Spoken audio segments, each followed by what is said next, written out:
हाँ, तुम अपनी असलियत कब तक छिपाने वाले हो? मॉम को सब कुछ सच सच बता क्यों नहीं देते? शनाया ने आहान से कहा। शनाया की बात सुनकर आहान दंग रह गया। वो खुद भी नहीं जानता था कि शनाया किस असलियत और सच की बात कर रही थी। इसलिए वो बिना किसी एक्सप्रेशंस के शनाया की तरफ देखने लगा। शनाया ने फिर मिसेस यामिनी गिल से कहा, मॉम, आहान आपको बताने के लिए नर्वस हो रहा है। एक्चुअली बात ऐसी है कि स्प्रिंग कॉर्पोरेशन का जो सीईओ है ना, वो आहान का कॉलेज के टाइम का दोस्त है। मैं तो चाचा जी और शौर्य को घर पर देखकर हैरान ही रह गई थी, मगर बाद में मुझे याद आया कि आहान तो यश मेहरा का दोस्त है। जरूर आहान ने ही यश से मदद मांगी होगी और मेरी सारी टेंशन गायब हो गई। जिस मासूमियत के साथ शनाया आहान की तरफदारी कर रही थी, उसे देखकर आहान के दिल में नरमी छा गई। अपनी बेटी की कही ये बात सुनकर मिसेस यामिनी गिल का मुंह बन गया। उन्होंने आहान से सवाल करते हुए कहा, क्या दोस्त है? तुम दोनों एक ही कॉलेज में थे? तो फिर वो इतनी बड़ी कंपनी में सीईओ बन गया और तुम हो के कुछ नहीं कमाते, ऐसा क्यों? वैसे अगर तुम दोनों इतने पुराने दोस्त हो तो वो तुम्हारी मदद क्यों कर रहा है? अपने सासू माँ के इतने सारे सवाल सुनकर आहान ने बहुत ही सफाई से बहाना बनाते हुए कहा, जी, वो कॉलेज के दिनों में मैंने उसकी थोड़ी मदद कर दी थी, इसी वजह से हम पक्के दोस्त हैं। आहान का बहाना तो काफी अच्छा था, मगर मिसेस यामिनी गिल कभी भी अपने दामाद से खुशी नहीं होती थी।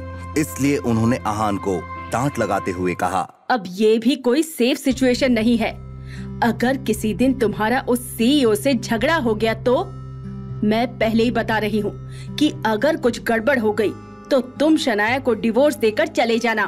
अपना मुंह मत दिखाना मुझे। आहान ने ये बात सुनी तो हंसने लगा। उसने अपनी सासू माँ को यकीन दिलाते हुए कहा, मॉम, आप परेशान मत होइए, उसने मुझे वादा किया है सब सही से हो जाएगा। आहान की बात सुनकर मिसेस यामिनी गिल वहाँ से चली गई।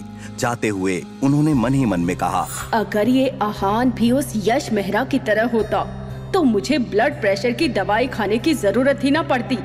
खैर छोड़ो, अब जो भी है मेरा दामाद है, उसे सहना ही पड़ेगा। ऐसी बात नहीं थी कि मिसेस यामिनी गिल आहान को नापसंद करती थी, मगर उन्हें लगता था कि उनकी शनाया के कंपैरिजन में आहान कुछ भी नहीं था। अब बेचारी मिसेस यामिनी गिल को कहाँ पता था कि आहान यश मेहरा की तरह नहीं, उसका भी बॉस था। मिसेस यामिनी गिल के बाद आहान ने शनाया की तरफ एक स्माइल के साथ देखा और वहां से बिना कुछ कहे चला गया। अगली सुबह पूरे गिल परिवार और उनके एम्प्लॉइज को इस बात का पता चल गया कि शनाया ने वापस आने की क्या शर्त रखी थी। आनंद गिल से माफी मंगवाने की शनाया की हिम्मत को देखकर सभी उसके बारे में तरह तरह की बातें बना रहे थे।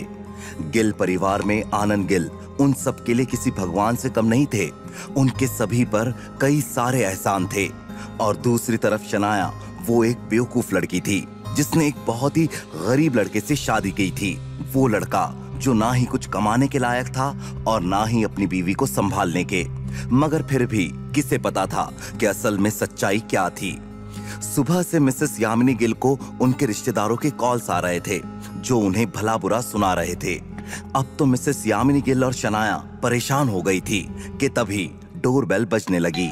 शनाया, देखो, आज तुम्हारे उस निकम्मे आहान की वजह से सब घर पर आकर हमसे झगड़ा कर रहे हैं। इस लड़के को तो मैं आज। ये कहते हुए मिसेस यामिनी गिल ने दरवाजा खोला, मगर जब उन्होंने देखा कि दरवाजे के बाहर कौन खड़ा था तो उनकी बोलती ही बंद हो गई। शनाया भी इस डर से बाहर आ गई कि कोई उसकी मॉम को बातें ना सुना दे, लेकिन उसने देखा कि दरवाजे पर खुद आनंद गिल खड़े थे। आज पहली बार, पूरी जिंदगी में पहली बार आनंद गिल अपने छोटे बेटे के घर आए थे। शनाया इस बात से हैरान थी। उसने देखा कि उसके दादाजी अकेले नहीं थे, उनके साथ नीरज गिल, शौर्य, शगुन और उसके पापा प्रकाश गिल भी मौजूद थे।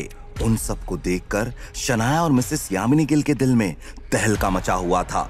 लेकिन आहान, वो इस तरह काम था कि ये सब होने की उसे बहुत पहले से ही उम्मीद थी। वो जानता था कि आनंद गिल के पास हार मानने के अलावा दूसरा कोई ऑप्शन ही नहीं था।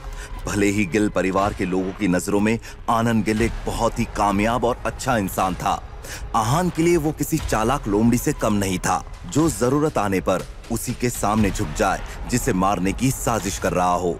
इसकी वजह से आहान के लिए आनंद गिल का वहां आना कोई हैरानी की बात नहीं थी।